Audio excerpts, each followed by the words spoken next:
मेरी बात याद रखो कि तुमसे सब खुश नहीं रहेंगे, तुमसे सब खुश नहीं रहेंगे।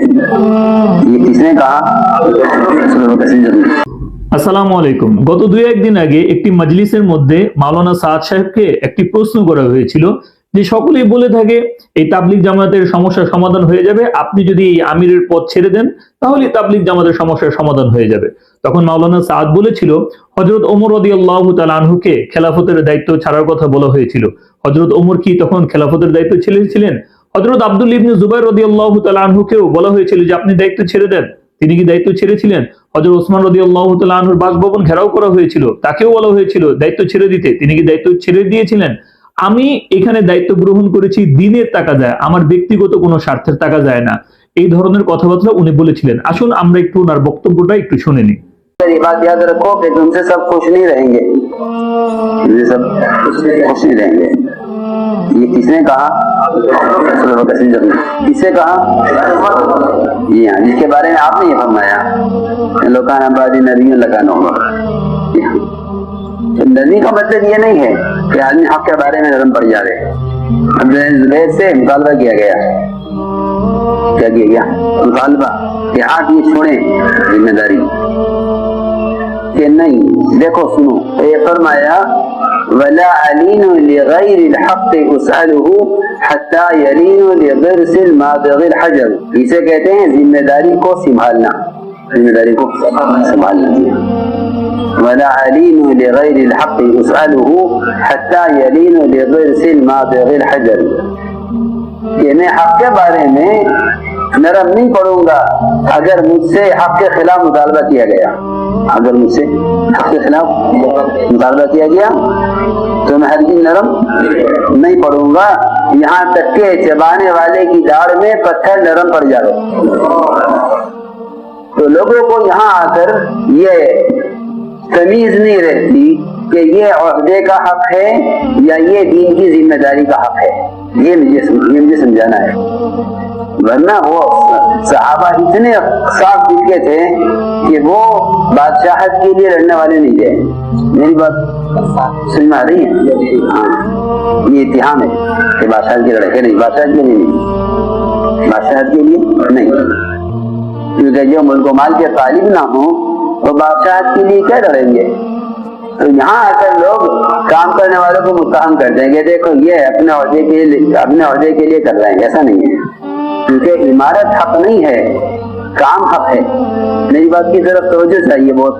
हाँ, जिम्मेदारी काम की वजह से है, जिम्मेदारी की वजह से काम नहीं है, काम की वजह से जिम्मेदारी है, ये फर्क है।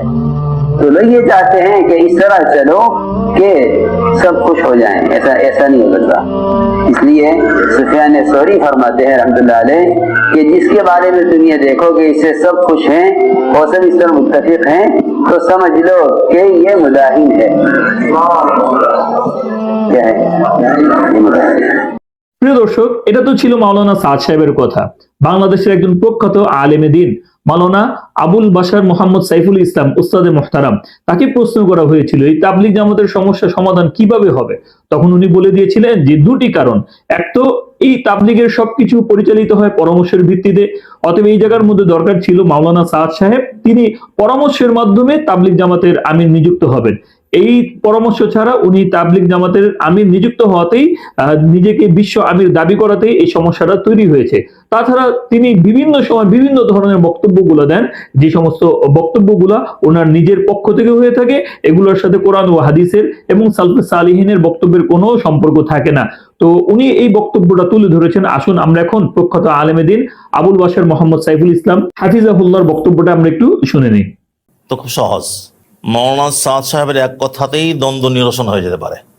দ্বন্দ্ব তো ওনাকে নিয়েই, ওনার সম্পর্কে দুই রকম কথা, দুই রকমের আপত্তি। এক আপত্তি হলো ওনার এই স্বঘোষিত ইমারত নিয়ে, বিনা মশওরায় উনি আমির হয়ে বসেছেন। তো এ তো যথানিয়মে মশওরা হওয়া দরকার ছিল, কারণ নিজামুদ্দিন প্রচলিত তাবলিগের একটা আন্তর্জাতিক মূল কেন্দ্র। তো এখানকার আমিরের তো একটা ওজন আছে, বলাই তো হয় বিশ্ব আমির। কাজে এরকম একটা পদে ওনার থাকার যোগ্যতা আছে কিনা, উনি নির্বাচিত হতে পারেন কিনা, সেই যোগ্যতা ওনার আছে কিনা, এটা মশওরা হলে সামনে আসতো। মশওরা হয় নাই, বাস নিজের দাপট প্রভাব এর ভিত্তিতে তিনি এই পদে বসে গেছেন। তো এইটা হলো একটা বড় আপত্তি। তো দ্বিতীয় আপত্তি হলো ওনার আকীদা বিশ্বাস, চিন্তা ভাবনা, ওনার কার্যক্রম, ওনার কথাবার্তা নিয়ে। তার প্রত্যেক বয়ানেই নতুন নতুন কথা বলেন এবং যে কথাগুলি কোরআন হাদিসের এবং আসলাফ আকাবিরের চিন্তা ভাবনার সঙ্গে সাংঘর্ষিক। কোরআনের ব্যাখ্যা দেয় নিজের মতো করে, হাদিসের ব্যাখ্যা দেয় নিজের মতো করে, সিরাতের ব্যাখ্যা দেয় নিজের মতো করে এবং মাসলা মাসালা বলেন নিজের মস্তিষ্ক থেকে। আসলাফ আকাবির কি বলেছেন, আয়াতের সহি ব্যাখ্যা কি, হাদিসটি আসলে কি, এতে কি বলা হয়েছে, কি বোঝানোর উদ্দেশ্য, এসবের কোনো ধার ধারেন না, নিজের মতো করেই কথা বলেন। এমনভাবে বলেন যে এটাই শেষ কথা, একদম কসম করে বলেন। আজব হলো, বানিয়ে বানিয়ে কথা বলেন, এটাকে কসম করে বলেন। তো এমন এমন আকীদা বিশ্বাস উনি প্রচার করছেন, এমন ধ্যান ধারণা প্রচার করছেন, হাদিসের কোরআনের অপব্যাখ্যা দিচ্ছেন, যে কারণে যারা মুহাক্কিক ওলামা তাদের দৃষ্টিতে যে উনি যদি এগুলি বিশ্বাস থেকে বলে থাকেন তাহলে উনি আহলুস সুন্নাহ ওয়াল জামাতের মধ্যে নাই। এমনি যদি এটা কথাবার্তা। প্রিয় দর্শক, তাবলিগী ভাইরা বলে থাকে তাবলিগের যে কোনো কাজ পরিচালিত হবে পরামর্শের ভিত্তিতে। তারা বলে থাকে পরামর্শ করা এটা আল্লাহ তাআলার হুকুম, নবীজি সাল্লাল্লাহু আলাইহি ওয়াসাল্লামের সুন্নাত এবং মুমিনগণের সিফত। এজন্য তারা পরামর্শটাকে, মাশওয়ারাটাকে অনেক বেশি গুরুত্ব দিয়ে থাকে। তাহলে বিশ্ব আমির এত বড় একটা পদ, এই পদটার জন্য কিন্তু অবশ্যই একটা পরামর্শ হওয়া দরকার ছিল এবং পরামর্শের মাধ্যমেই বিশ্ব আমির, তাবলিগের আমির নিযুক্ত হওয়া দরকার ছিল। কিন্তু এটাকে কোনো পরোয়া না করে মাওলানা সাদ সাহেব নিজেকে নিজে আমির ঘোষণা করে দেওয়া, সে নিজেই কিন্তু তাবলিগের উসুলকে কিন্তু মানছে না। তাবলিগ জামাতের যে সমস্ত ভাইরা আছে তাদের মনে রাখতে হবে যে ওলামায়ে কেরামের সম্মানের কথা কিন্তু বলা হয়েছে।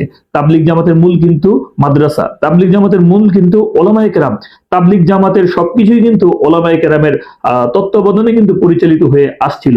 এখন যারা ওলামায়ে কেরাম থেকে বিচ্ছিন্ন হয়ে যেতে যাচ্ছেন তারা আসলে কতটা যুক্তিসঙ্গত দাবি করছেন। তাছাড়া এমন ভাবে ওলামায়ে কেরামের শানে বেয়াদবি করা হচ্ছে যেটা আমরা ইতিপূর্বে কখনো কল্পনাও করতে পারিনি। কেননা তাবলিগ জামাতের একটা মূলনীতি হচ্ছে একরামুল মুসলিমিন, আর ওলামায়ে কেরামের ক্ষেত্রে তো আরো বেশি একরাম করার কথা বলা হয়েছে।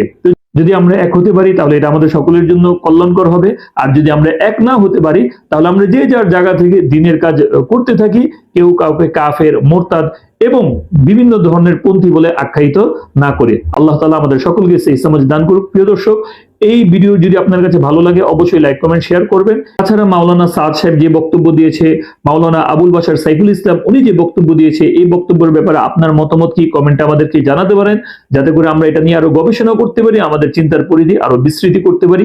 সে পর্যন্ত সকলেই ভালো থাকবেন, সুস্থ থাকবেন। আসসালামু আলাইকুম ওয়া রাহমাতুল্লাহ।